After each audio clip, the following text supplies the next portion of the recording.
Olá, colegas da Odontologia Paraense! Estamos aqui em mais um episódio do Odontocast, o podcast inteligente do Conselho Regional de Odontologia do Pará. O podcast que fala de muitas temáticas, de muitos assuntos que têm interesse à classe odontológica. Nesse momento, nós vamos falar sobre um tema interessantíssimo que tem tido muita discussão, a publicidade na odontologia. Mas essa publicidade tem que ser feita com ética. E essa publicidade ela está no Código de Ética Odontológica, no capítulo 16. Tão importante que, em 2019, nós tivemos que ter uma resolução, a Resolução 196, para trazer mais um assunto que é o autorretrato, que é o selfie. Muitos chamam de antes e depois, mas está regulamentado, está em vigor, e esse tema ele é discutido porque o resultado final ele tem que estar de acordo com o diagnóstico. E dentro dessa questão eu trago duas conselheiras com expertise no assunto também, que estão sempre antenadas, que é a Penélope Gotardo. Olá, Penélope, Olá, tudo bem? Olá, Marcelo, tudo bem? E a Carla Hermes também, que está sempre procurando atender a todos os colegas, passando maiores informações. Tudo bem, Carla? Tudo bem, Marcelo. Então eu quero deixar as considerações com vocês. Eu gostaria que vocês iniciassem um pouquinho sobre esse tema e falassem de uma forma geral sobre a questão da publicidade, do Código de Ética Odontológico, do capítulo 16 e da Resolução 96. É um tema muito importante, Marcelo, porque isso geram muitas dúvidas e interpretações diferenciadas. E numa geração, numa época onde as mídias sociais expõem, comandam, o marketing dos nossos procedimentos, dos nossos trabalhos, a gente tem que tratar isso de forma ética e informar os colegas que nós temos uma resolução, que nós temos baseada em cima do Código de Ética, mas uma resolução que veio para complementar e que tem que ser seguida. Isso mesmo, Penélope. Carla, tu corroboras desse mesmo raciocínio? Sim, né? E até porque todos nós sabemos que a publicidade, a propaganda, ela é importante para qualquer profissão, mas ela precisa ter bom senso. Né? E em cima deste bom senso e de situações que impactam a pessoa que vai receber a publicação, a publicidade, é que o Conselho Federal, né, vem tratando isso de forma consciente. O Conselho Federal, como nós sabemos, através dessa Resolução 96, está vindo assegurar alguns direitos desses pacientes, né, através de propaganda de forma irregular, impactante e que traga para a sociedade situações desconfortáveis. Perfeito, é exatamente o que eu ia falar. Além do paciente, a sociedade como um todo, né? Porque a sociedade muitas vezes não compreende tecnicamente a questão da divulgação. E isso é muito importante que nós tenhamos em mente de usar o bom senso para fazer esse tipo de publicidade. Uhum. E a necessidade do colega buscar essas informações também, Marcelo, porque a gente não é porque está numa mídia social que você vai divulgar de qualquer forma. Então, ele tem que ter essa ciência que tem as regras, que elas têm que ser cumpridas também. Sim, Penélope, ainda te digo mais. A Carla, quando presidente da Comissão de Ética, uma das maiores questões que nós temos frequentemente dentro da Comissão de Ética é em relação à publicidade. Eu acredito até que a maioria das questões da Comissão de Ética são relacionadas à publicidade. Se eu estiver errado, me corrija, Carla. Não. É isso mesmo, né? Até porque é um índice muito grande, porque hoje se vive de publicidade. Se vive. Por exemplo, né? Uma questão que a gente sempre traz em voga é o colega, ele faz um anúncio da sua pessoa física ou da sua clínica sem ter aqueles quesitos básicos para poder estar registrado. Isso, de identificação, né? Para poder estar legítimo, né? Que seria o nome completo, isso. Seria a inscrição no conselho, seria quando clínica o RT, que é o responsável técnico. Uhum. Então, a gente sabe que tem muitos colegas que acabam sendo traídos por uma não informação a respeito disso. né? E isso é muito questionável, né? Porque eles acham que, alguns colegas, a gente vê muito isso em publicidade, basta colocar os procedimentos, aquilo que faz, mas quem é o profissional que está por trás disso? Então, essa identificação, tanto do profissional, com seus registros, com o registro da clínica, que é a EPAL, né? Dentro do conselho é obrigatório. Para quem não sabe, a EPAL é a entidade prestadora de assistência odontológica. Isso. Né? Então, essas questões de registros, para que fique bem entendido para a sociedade, nada mais é por quê? Porque o registro leva um responsável. E quando nós estamos trabalhando com vidas, com saúde, até mesmo a saúde bucal, nós temos que ter essa responsabilidade de, em caso de algum revés, nós podermos dar a segurança de que iremos resolver com o paciente, né, que faz parte da sociedade, ou através de outro colega, outra equipe de profissionais, para não deixar aquele paciente sem assistência. E assim, Marcelo, eu queria até te fazer uma pergunta. Você, como presidente do conselho agora, e está em contato direto com o CFO, né, claro. O que o Conselho Federal hoje, de que forma que ele se posiciona quanto aos questionamentos dos advogados diante dos processos éticos junto a essa publicidade com a infringência da Resolução 196? Carla, é uma pergunta muito pertinente essa tua, pelo seguinte, porque até hoje ainda está sendo muito questionado, como tu falaste, a questão da validade ou não da 196. Por exemplo, nós julgamos processos e alguns advogados tentam anular a resolução dizendo que ela não tem amparo legal. Por que ela não tem amparo legal? Porque, supostamente, o Conselho Federal não consultou os CROs, e isso está na lei, né, que tem que haver essa consulta. Mas em 2017, houveram 2 grandes reuniões que o CFO fez com todos os CROs e foi muito discutida essa questão da resolução 96, que legitimou isso aí. E o que acontece? Se tu tens um advogado de defesa, ele vai interpretar de um jeito. Sim. Se tu tens um advogado de acusação, ele vai interpretar de outro jeito.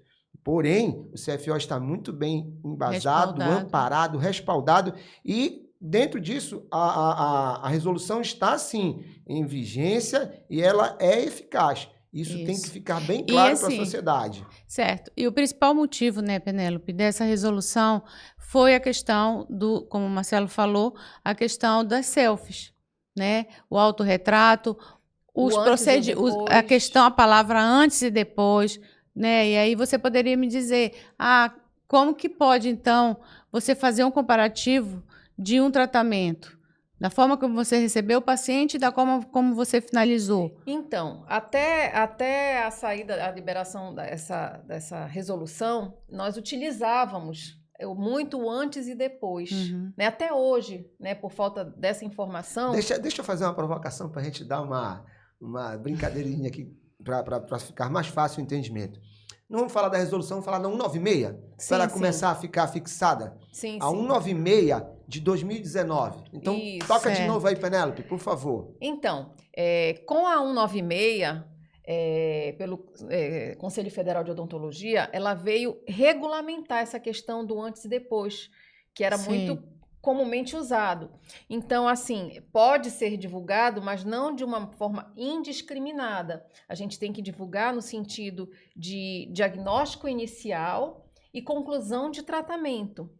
Sendo que essas imagens, elas têm que ser identificadas com o nome do colega e com o registro profissional. Isso. E com autorização do paciente. E com a autorização do paciente, que é o TCLE. Mas vem cá, Penélope, essa autorização do paciente, ela pode ser só verbal? Não, ela tem que ser por escrito e anexada ao prontuário do paciente. É recomendável que seja por escrito também, né? Então, isso aí é muito importante, porque muitos colegas, inadvertidamente, podem cair nessa armadilha e depois serem processados, porque o direito de imagem do paciente... ele pode cobrar depois. Até porque tem a Lei Geral de Proteção de Dados. E o dado da imagem, o dado do nome do paciente, entendeu? Informações cadastrais do paciente, tudo isso precisa ser muito autorizado para que não incorra em uma ação civil, inclusive, do paciente contra o profissional. E outra coisa, com relação, Penélope, complementando o que você falou, o porquê do não antes e depois. Porque é um comparativo onde você pode criar uma situação para o paciente, uma expectativa irreal. Porque a gente sabe que todo e qualquer procedimento odontológico, tratamentos, eles precisam, ele é multifatorial. Então, o resultado vai depender de muitas situações inerente ao organismo de cada paciente, e né? inerente também à vontade do profissional em realizar. E isso tem que ser muito bem esclarecido, Carla, porque senão você pode responder a um processo ético do paciente dizer, de uma expectativa, mas você divulgou que o depois ficaria dessa forma. E não só ético, também danos morais, danos financeiros, isso aí também são processos que cabem aí. Então, às vezes, o profissional, no intuito de querer mostrar o tratamento da melhor forma possível, ele mesmo pode estar criando uma situação lá na frente que vai prejudicá-lo. Então, é bom a gente divulgar, né, e ficar bem, esclarecer ao paciente que nós somos organismos vivos e que tem situações que podem acontecer, que pode variar nesse transcurso e no resultado que vai ser impactado. Nós já tivemos casos em que o paciente processou o profissional no conselho pela questão de ter tido entendimento que o profissional prometeu para ele uma situação que ele ficou aguardando e não aconteceu. E isso tem muito, não é pouco não, gente. É muito. Com certeza, Marcelo. E outro dado assim extremamente relevante que a gente vai tocar também é sobre o transcurso, o passo a passo. Como é que está essa regulamentação, Marcelo, do passo a passo? Olha, o passo a passo é importante que seja dito que ele é uma situação que não deve ser feito também de forma inadvertida e só em nível acadêmico é que pode ser divulgado o transcurso, né? Para publicação científica. Fora isso, ele não pode ser divulgado. Né? E eu peço para a Carla, que era da Comissão de Ética, também falar alguma coisa a respeito disso. Essa questão do transcurso, o que acontece? Muitas das vezes, a pessoa, numa rede social, onde todo mundo tem acesso, o que vai acontecer? A gente pode mostrar situações num transcurso de um procedimento que seja inadequado para aquele paciente, o impacto que isso vai gerar. A gente lida com sangue, a gente lida com cirurgias, a gente lida com materiais que nem sempre são aceitos. Eu, dentro da odontopediatria, poderia muito bem ressaltar que você faz o transcurso de uma anestesia.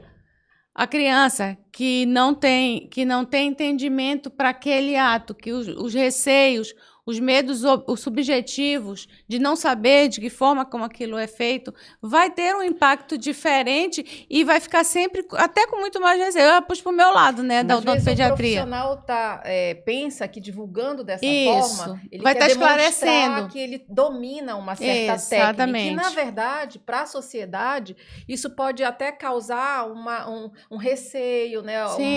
Principalmente aqueles pacientes que já têm uma certa fobia do tratamento. E aí a gente puxa para as crianças logo. Não vamos isso longe. Isso acaba gerando negativamente, falando Não vamos longe. Por exemplo, nós temos, em relação geral à publicidade, as próprias redes sociais, elas mostram imagens que, quando não são bem aceitas pela população, o que eles dizem? Conteúdo inadequado, conteúdo impróprio. Então, quer dizer, o que a própria rede social faz, ela de forma censura, geral, né? A odontologia quer fazer também. Exatamente. Não é porque é maldade contra o cirurgião dentista, não. É para muito mais dar a segurança para a sociedade, para o cirurgião dentista, de poderem fazer os seus tratamentos adequados.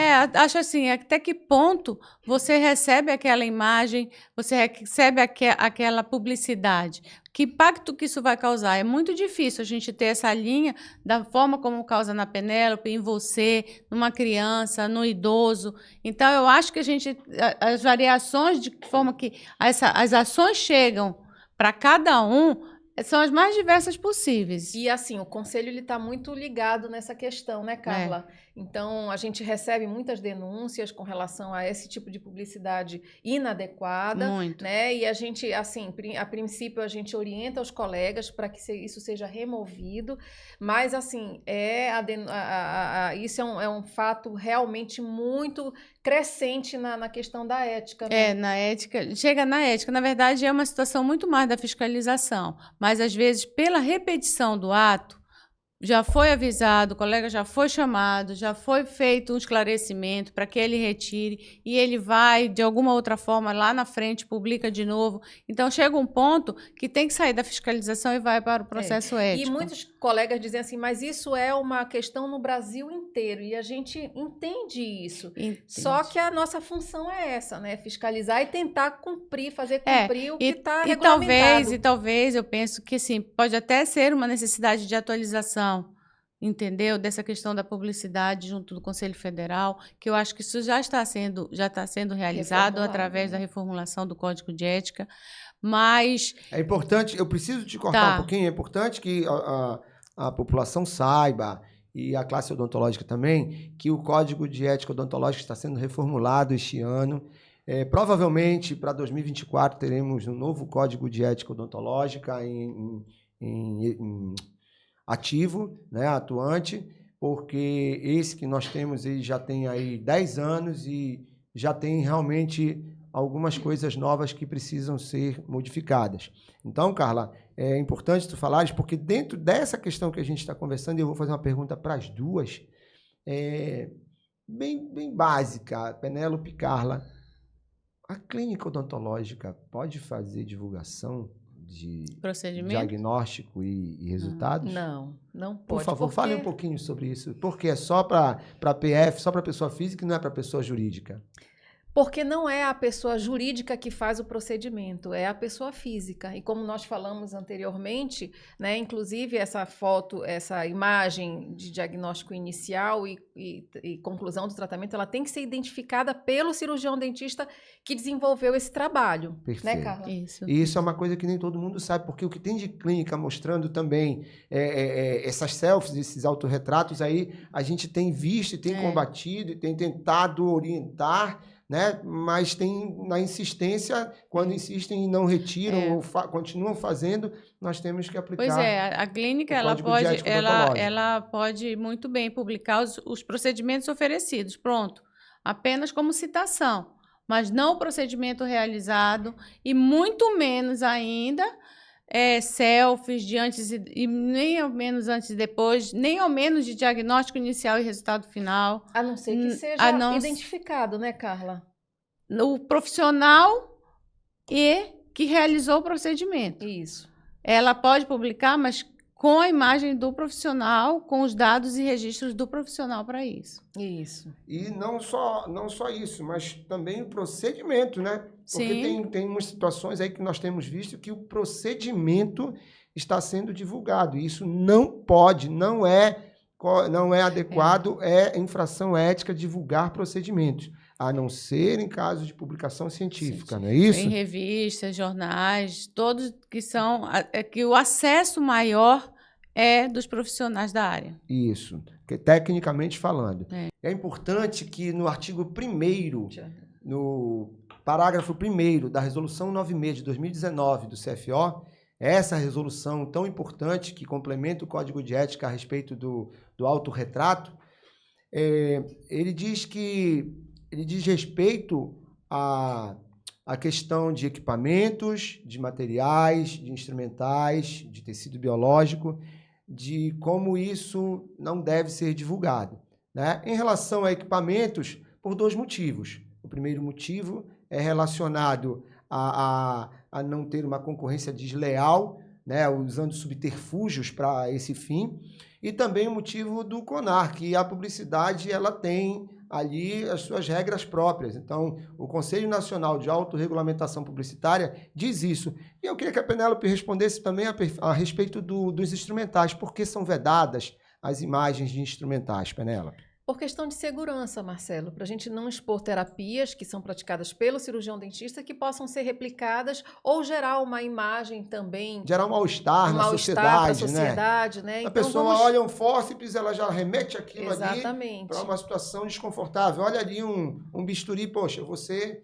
Né, Exatamente. Então, vamos resguardar, né, uma imagem mais adequada dos procedimentos e da nossa odontologia. Perfeitamente. Assim a mesma como o material coisa, biológico, né, a questão do material biológico, ele se dá também por essa questão impactante, né, que isso pode causar, o paciente, o público em geral, vai ver um tecido gengival retirado, vai ver a colocação de um enxerto, entendeu? A remoção de um dente. A remoção de um dente extraído é impactante, né? É uma imagem que nem sempre agrada. Perfeito, meninas. Olha, o nosso ponto eletrônico aqui, né, nosso diretor técnico está dizendo que precisamos encerrar agora esse episódio. O tempo está escasso, mas foi muito bom. E rapidamente eu gostaria das considerações finais a respeito desse tema de código de ética de resolução, principalmente no que diz respeito à publicidade, que é o artigo 44 das infrações éticas da publicidade, que constam no capítulo 16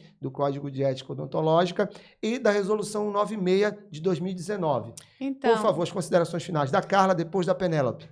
Eu vou falar bem rapidinho, né? Eu gostaria muito que os colegas verificassem o Código de Ética como um todo, e em especial, né, o artigo 44, que se refere à publicidade permitida hoje, e com todas as resoluções que vieram para corroborar a atuação desse nosso código, tentando atualizar. Algo mais ainda vai ser feito em relação a isso, e o Conselho está sempre à disposição. A ética, né, eu faço ainda parte da Comissão de Ética, e nós estamos à disposição para prestar esclarecimentos a qualquer colega que tenha dúvida em relação à publicidade.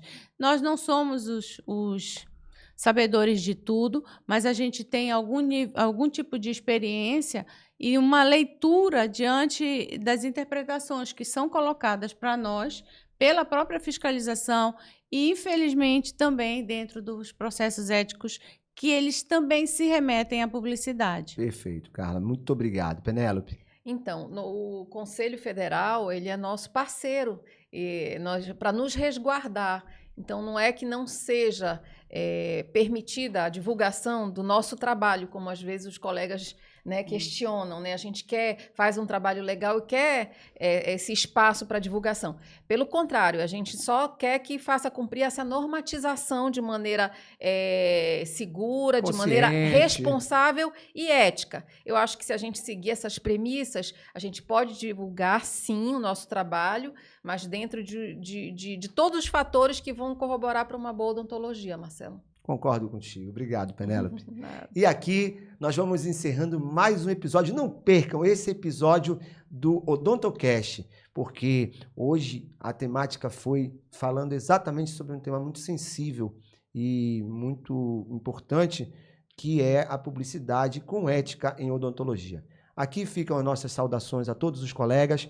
Aqui o OdontoCast, ao Pedro da Labodental, que é o nosso patrocinador das canecas, é um grande incentivador da odontologia paraense. Obrigado, Pedro. Obrigado a todos que estão conosco assistindo a esses episódios tão importantes para a nossa classe. Fiquem com Deus e um abraço.